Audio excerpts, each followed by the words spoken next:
John F. Kennedy was not a formal religious person. Kennedy's enemies and many in the American press corps knew that at the time. Depicting Kennedy as a highly observant Roman Catholic meant more to Jim Bishop, a second-generation Irish-American, than it did to President Kennedy. Today, the evidence seems clear that Kennedy possessed what might be called a tribal loyalty to the church in which he was born. As his enemies knew, Jack Kennedy seemed closer in his views of Christianity to the founding fathers, who were deists, or deistically influenced, than he was to the 20th century supernaturalist writers so often depicted him to be. Now, in their memoir of Kennedy, two of his aides, Kenny O'Donnell and Dave Potts, go to some pains to emphasize Kennedy's religious heritage. And so they declare that JFK was, quote, a more deeply religious man than he appeared to be or wanted to appear to be, end quote.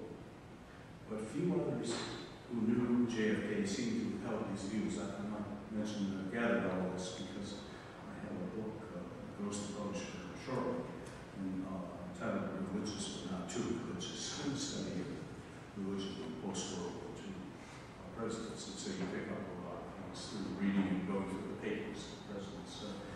Theodore Sorensen, Kennedy's speechwriter, declared that Kennedy had never once discussed religion with him in their 18 years of close relationship. Another friend said that Kennedy, quote, would go to Mass on Sunday if someone was watching, but he was not Orthodox. And yet another friend remembered him saying, quote, if I had my life to live over, I would have a different father and a different religion.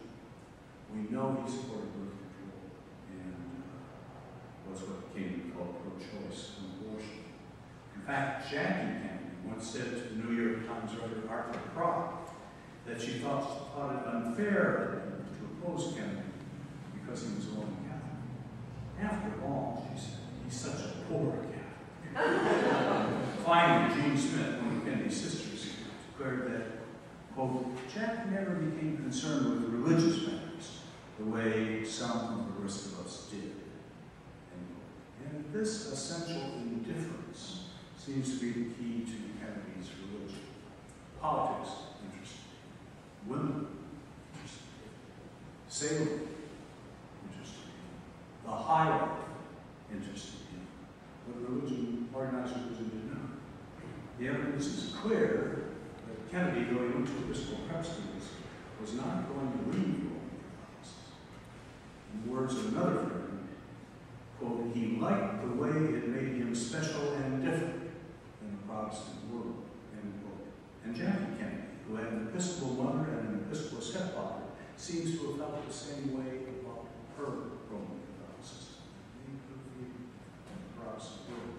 Well, without this information about Kennedy, which has now become available since his death, many Americans were apprehensive about electing him. And during the campaign, these theories really emerged. In point of fact, Americans need not have worried.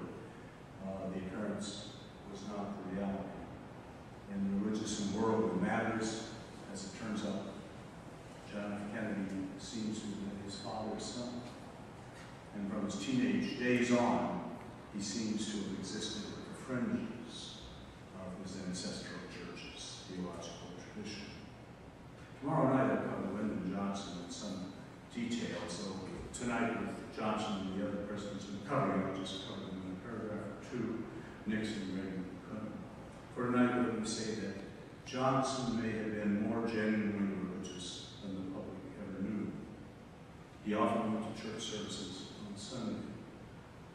In researching his faith, I interviewed Liz Carpenter, Lady Bird Johnson's press secretary, still alive. She cautioned that politics was involved in virtually every action that LBJ took, including going to church. And I know it's also true, too, that Johnson needed to be near people, and church was where people were on Sunday. But what surprised me most about LBJ's religious faith is that he may have been far more of a believer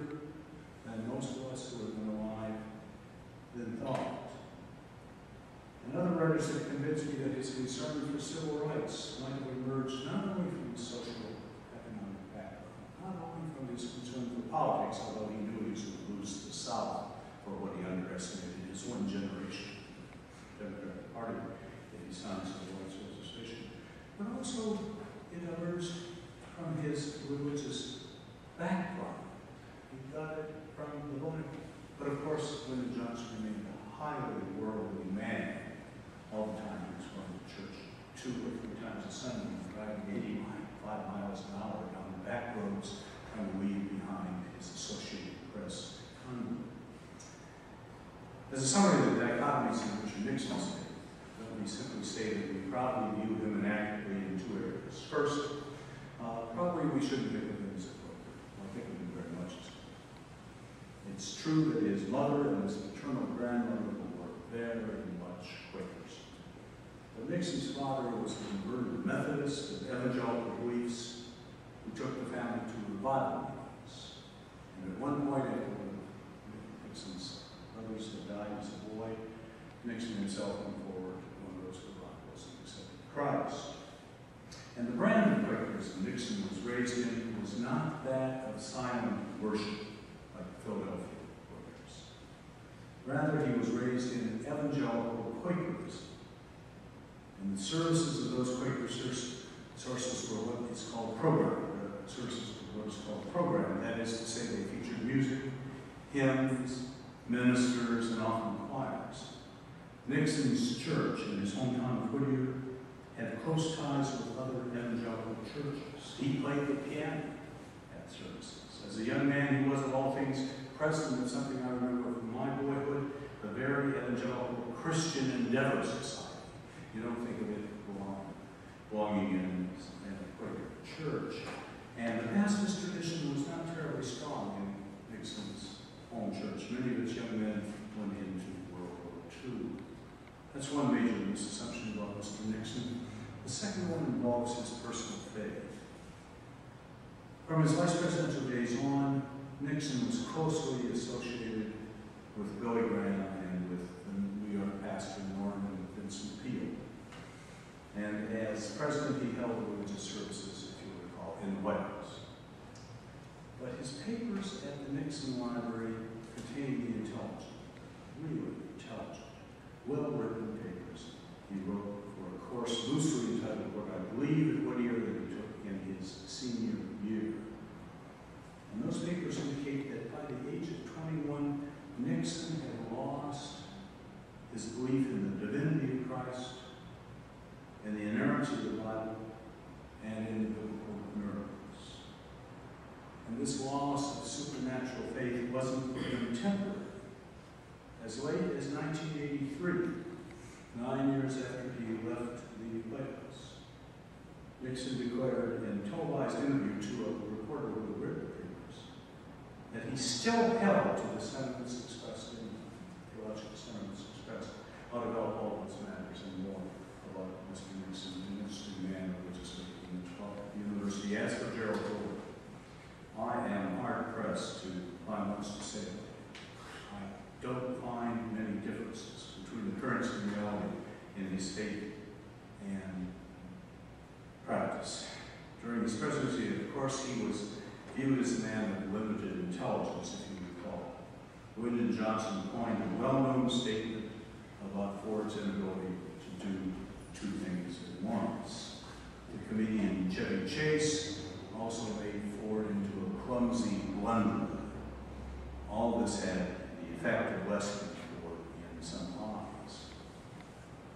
But look, Gerald Ford was a first-rate athlete in high school and college, a natural athlete. He did well academically at the University of Michigan and at Yale Law School. As a young man, he dated New York models. Remarkable. And religiously, he was an Episcopalian of low church ecumenical sentiments.